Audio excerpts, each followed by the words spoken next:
دیکھیے بعض اوقات جو پروگرام کا موضوع ہوتا ہے تو اس کے ضمن میں ذیل میں کچھ ایسی باتیں آ جاتی ہے کہ اس کو واضح کرنا ضروری ہوتا ہے۔ جی جہاں تک رسول اللہ صلی اللہ علیہ وسلم کو امی کہنے کے حوالے سے بات ہے، اور جیسے علامہ صاحب نے کہا کہ بھائی آیا یہ کسی شخص کا ذاتی نظریہ یا عقیدہ ہے یا مکتب فکر کا، تو دیکھیں اہل سنت والجماعت جو مسلک دیوبند کے نام سے مشہور ہے، ان کا باقاعدہ یہ عقیدہ ہے کہ رسول اللہ صلی اللہ علیہ وسلم سے زیادہ پڑھا لکھا اس کائنات میں کوئی نہیں۔ امی کی نسبت ماں کی طرف ہوتی ہے، اور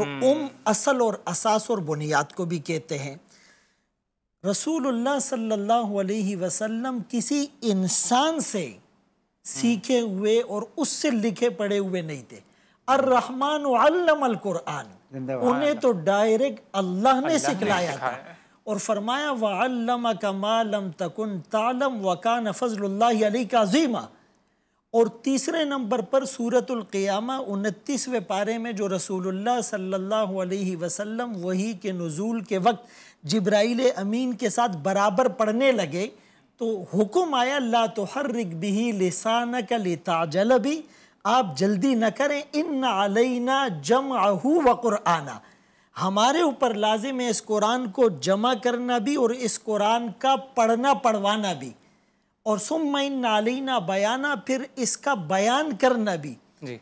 تو رسول اللہ صلی اللہ علیہ وآلہ وسلم اس اعتبار سے تو اس کائنات کے سب سے اعلیٰ ترین انسان تھے اور زیادہ پڑھے لکھے تھے، اور ہمارے مسلک میں یہ بات بالکل روز روشن کی طرح واضح ہے کہ جس انداز سے مفتی صاحب نے اپنی بات کی ہے تو وہ انداز بالکل غلط ہے، اور یہ اہل سنت والجماعت کا عقیدہ بھی نہیں ہے۔ جیسے علامہ صاحب نے کہا کہ بھائی یزید کو وہ لانتی یا مثال کے طور پہ فاسق اور فاجر جو کہتے ہیں، تو ہمارے ہاں بھی یزید بالکل فاسق اور فاجر ہیں،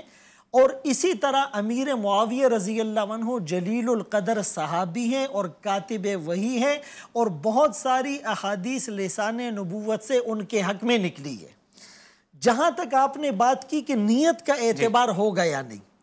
میں اس کو مذہبی انتہا پسندی نہیں، میں اس کو بنیاد پرستی نہیں، میں اس کو مذہبی جنونیت کہتا ہوں۔ یہ پاگل پن ہے، ہیجان اور نفسیاتی کیسز ہے۔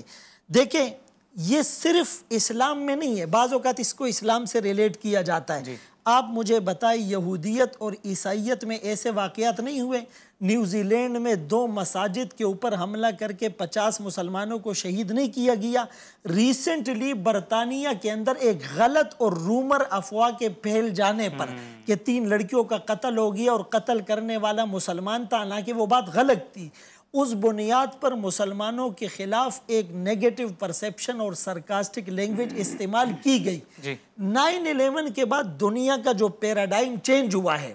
اس میں مسلمانوں کو مصر میں اخوان المسلمین ہو، الجزائر میں اسلامک سالویشن فرنٹ ہو، لیبیا کے اندر، عراق کے اندر، افغانستان کے اندر کتنے معاملات بگاڑے گئے۔ تو آج کل بنیادی طور پر کسی لوکل اور قومی معاملے کو بین الاقوامی معاملے سے الگ کر کے نہیں دیکھا جا سکتا، یہ گلوبل ویلیج ہے اور لوگ ورلڈلی چیزوں کو دیکھ رہے ہوتے ہیں۔ تو بنیادی طور پر ایک آدمی اگر گستاخی کرتا ہے، ایک بات تو علامہ صاحب نے بڑی پتے کی کہ اس کا تعین آپ نے اپنے انٹرو میں بھی کہا، وہ کون کرے گا؟ عوام کرے گی۔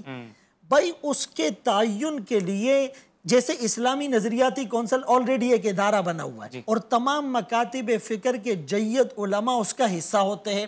تو اگر ان کے پاس وہ چیز بھیج دی جائے اور وہ اس مبینہ ملزم یا مجرم کے ماضی کو بھی دیکھے، ریکارڈڈ ہسٹری کو بھی دیکھے، اس کے پرانے بیانات کو بھی دیکھے، اس کے متعلقین سے بھی معلومات لے، اور پھر اس کو بلا کر صفائی کا موقع بھی دے، اس کی نیت کی تعین اس سے ہوگی۔ ایک آدمی آلریڈی اگر گناہ کرتا، گستاخی کرتا ہوا آ رہا ہے تو پھر تو ظاہر ہے اس کی نیت اپنے آپ کو بچانے کی ہوگی، لیکن ایک آدمی کی